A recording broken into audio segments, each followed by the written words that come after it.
The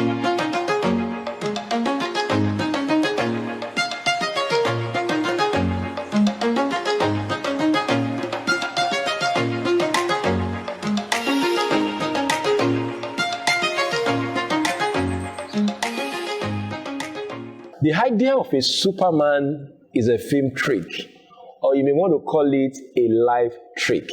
It's not real. Stop posturing as a Superman or a super leader.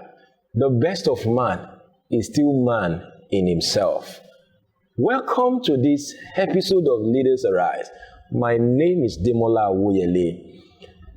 We've been discussing leadership made easy, and by my count, this should be the 12th episode or 12th part of this life-changing series. My goal is to help you demystify and simplify leadership, how to emerge or manifest as the leader you are meant to be without much hassle. And today, I'm going to continue where I stopped at the last episode, talking about leading out of vulnerability. And I said this idea or concept of leadership is a little alien to our world today. A lot of leaders, particularly in Africa, they have this idea or sense that they cannot be wrong, they cannot make mistake, and all of that. And until you disabuse your mind of that faulty concept or mindset about leadership, you will lead with struggle. You will be under pressure. God has designed and destined that leadership should never be by struggle. Leadership should never be out of pressure. You are not supposed to lead under pressure. In fact, you are not supposed to be under the pressure of performance. An average leader, especially in this part of the world, would have witnessed or will attest to what I'm saying, that sometimes leaders have this pressure of performance. As a pastor, you were handed the mic and there's this pressure.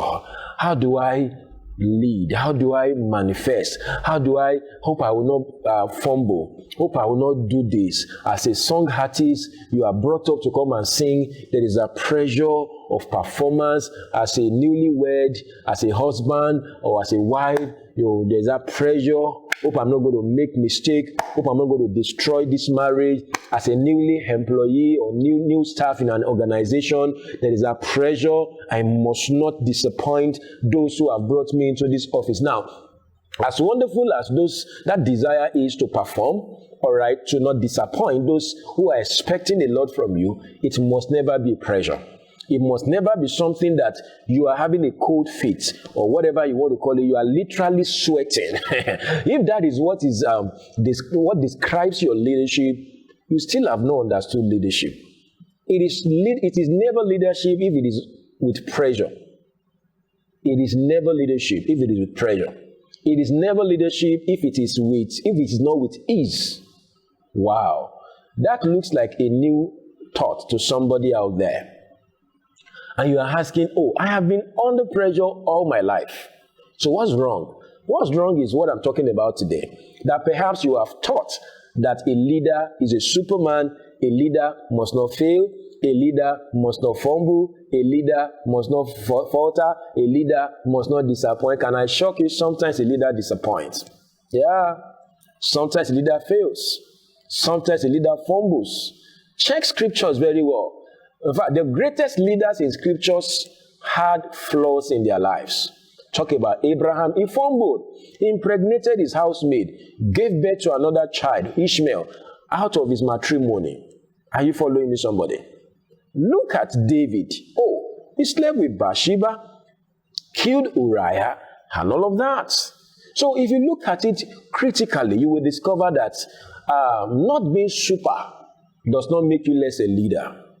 Not being super does not make you less a leader. In fact, leaders that are real and authentic leaders, they appear normal. They appear normal. In fact, one of the greatest leaders me have had the rapport with over time, they appear normal. That when I see this, I wonder, wow, is this man? There is this aura of simplicity around them. There is this aura of normalness around them. There is this aura of humanity around them. And guess what?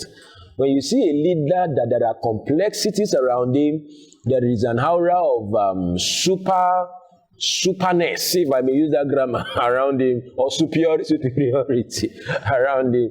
He's not really a leader. He's not really a leader. And I want to deliver somebody out there from the pressure of performance. I don't know who I'm talking to out there.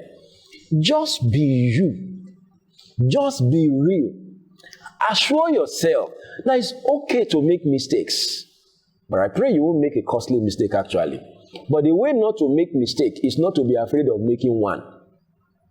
The way not to make mistakes is not to be afraid of making one. So the moment you are afraid and overly bothered and concerned about making mistake, you are already making a mistake. And the mistake is that you will soon make a mistake. Now this is not just rhyme. I'm just trying to give you time-proven principle that will help your leadership and your endeavor. That the way not to make a mistake is not to be afraid of making one. It's to lead and live as if failure does not exist. It's to lead and live as if there is no consequence for failure. That is not rascality. That is authenticity. I'm not asking you to be a rascal, but I'm asking you to be authentic. A lot of leaders are not authentic. They can be best described as being synthetic. They are not genuine. There are a lot of additives that have been added to them. Fakery, all right, presumption, pride, makeups. You can see the real them.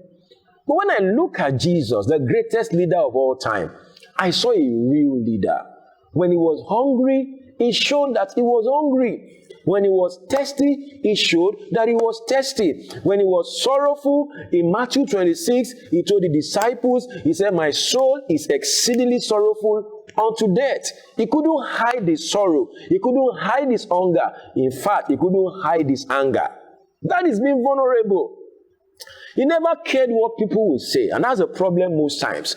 If you are trying to be bothered about what people will say, what if I tell them I'm hungry? Maybe they don't expect you to be hungry. That means that you have postured wrongly. A leader will be hungry. A leader will be hungry. A leader will be thirsty. A leader will be grieved. Because Jesus got to the tomb of Lazarus in John chapter 11, the shortest verse of the Bible, verse 35. And Jesus wept. In fact, not and, it's just Jesus wept. That to me is perhaps one of the strongest verses of the Bible. That verse, despite how short it is, shows that it's okay to cry. That if Jesus, God himself wept, who are you not to cry? David in 1 Samuel chapter 30, I guess, all right, they went out and they came back, discovered that all their belongings have been taken away, including their wives and I think their children. And the Bible said the leaders, the men of David began to cry. And guess what? David joined them to cry. David never said, why are you crying? Why are you this? He joined them to cry. In fact, they all began to cry. They cried to a point where they had no strength again to cry. But what David did next is what shows leadership. I guess verse 6 of that 1 Samuel 30. Afterwards, the Bible said, and David encouraged himself in the Lord. That means David overcame that grief. And that's what makes a leader. A leader will grieve. A leader will mourn. A leader will cry. A leader will be hungry. But what you do after such emotions is what defines your leadership. What do you do when you are hungry? Would you sell your birthright like Esau did? Or would you delay that gratification? That's what shows leadership now. So Esau, it's okay to be hungry, but it was bad to sell your birthright because of hunger. Are you following me, somebody? So what do you do after that emotion that matters? It's okay to be sexually aroused. All right? Because some people say that, oh, I'm having some giz in my body. That means I'm not a... No. If you are not having giz in your body, you are not okay. You are not okay. But the only challenge is that How you handle it. Like David now, fortunately, that one of the dents in his leadership journey, after he had those giz, when he saw Bathsheba bathing, he went ahead and satisfied that lust. That's what is unleaderly.